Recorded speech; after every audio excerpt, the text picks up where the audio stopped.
El 10 de julio de 1998, Amazon cotizaba a alrededor de 80 centavos de dólar por acción, y el 27 de abril de 1999 alcanzaría su primer máximo histórico por encima de los $5, o lo que es lo mismo, una rentabilidad de un 525% en solo 9 meses. Desde ese pico y en menos de 12 semanas, en el momento de la grabación de la entrevista que estás a punto de ver, en julio del 99, Amazon había caído casi un 40% desde máximos. Con una volatilidad extrema que continuaría aún durante varios meses, Amazon marcaría el que sería su máximo histórico de los siguientes 10 años en diciembre de 1999 en los $5,33 por acción, para desde ahí desplomarse y perder casi el 95% de su valor, volviendo a cotizar a menos de 30 centavos de dólar por acción en septiembre de 2001. 21 meses seguidos de terrible caída. En los próximos minutos vas a ver la opinión de Jeff Bezos sobre la situación justo en medio de la burbuja.com. Vas a ver su opinión sobre el precio de su propia compañía, cómo desde Amazon enfocaron una de las peores crisis históricas de la bolsa en la historia moderna, y el secreto por el que Amazon consiguió, no sin sufrimiento, sobrevivir a la burbuja.com. Así que si te gustan estos vídeos, vamos con ese gran like como siempre, ese gran apoyo, porque empezamos.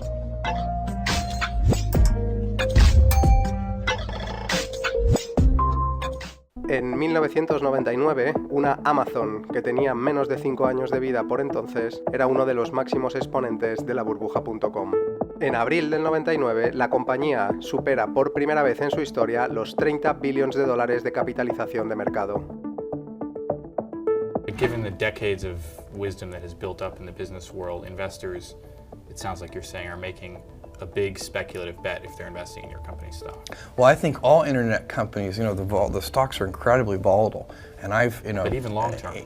Long term, I believe that it's very easy to predict that there are going to be lots of successful companies born of the internet. They're going to have very large market caps and so on. I also believe that today, where we sit, it's very hard to predict who those companies are going to be. So you can make bets on these things, and I think that Amazon.com, if we're not one of those important, lasting companies born of the internet, we will have nobody to blame but ourselves, and that we will be extremely disappointed in ourselves. But there are no guarantees. It's very, very hard to predict. If you go back and look at the companies created by the PC revolution, in 1980, you probably wouldn't have predicted the 5 winners.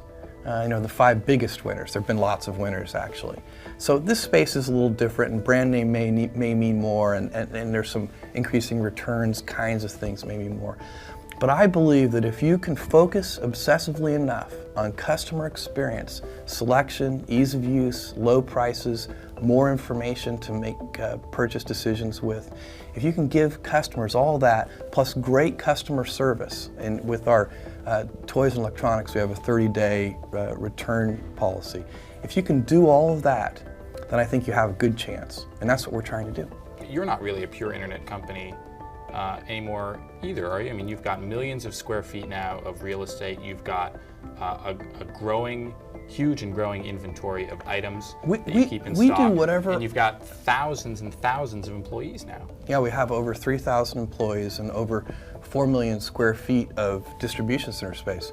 And those are things I'm very, very proud of, because with that distribution center space and half a dozen distribution centers around the country, it allows us to get product close to customers so that we can ship it to customers in a very timely way, which improves customer service levels. That's what we're about. If there's one thing Amazon.com is about, it's obsessive attention to the customer experience, end to end. And that's what those distribution centers are for. But you're not a pure internet play. It doesn't matter to me whether we're a pure internet play. What matters to me is do we provide the best customer service.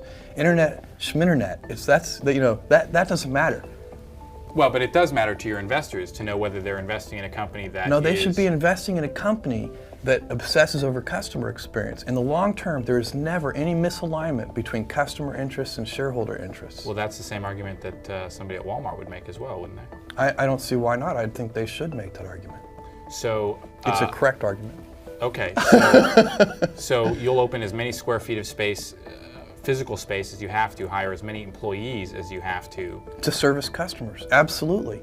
And we'll do it as rapidly as we can. That's a very cost-intense proposition. Not compared to opening an equivalent network of retail stores. So if you open a bunch of chain stores, look, when we open a distribution center, we're opening places that may have, where we may pay 30 cents a square foot for a lease, instead of paying $7 a square foot, which you might pay in a high traffic retail area.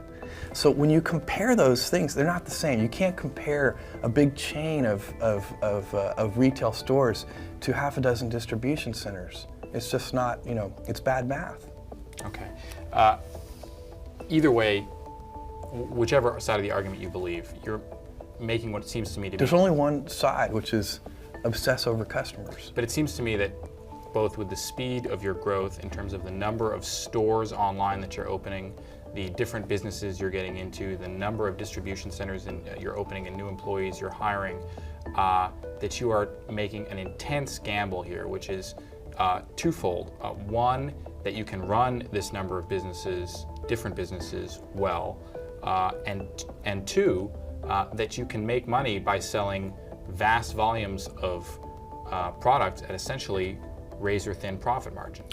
I think that the first one in particular I agree with wholeheartedly, which is that there's no guarantee that Amazon.com can be a successful company. What we're trying to do is very complicated. There's huge execution risk involved. We have a terribly complicated business. We're growing, historically very rapidly. We're opening new product categories. We're expanding in new geographies. We have whole new business models with things like auctions. Now we think this is the less risky of the two approaches because scale is important in this business, and you need scale also to offer the lowest prices and the best customer service to people. So scale is important to us, and we're going to go after that kind of scale. But it does mean that the executional challenges are huge.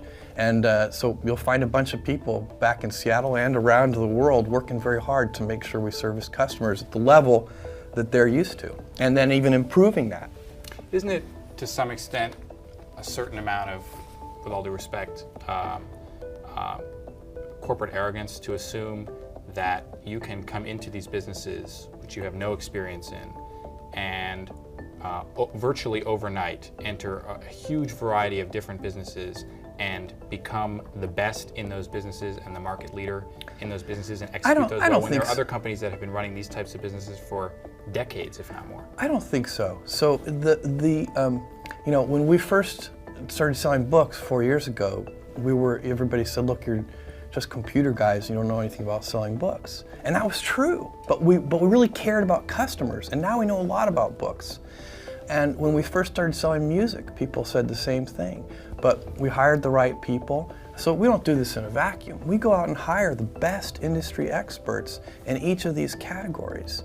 That's the same with toys and electronics. So, we take this very seriously. We take the commitment to the customer very seriously. And we're not about to release something or announce something before it's ready.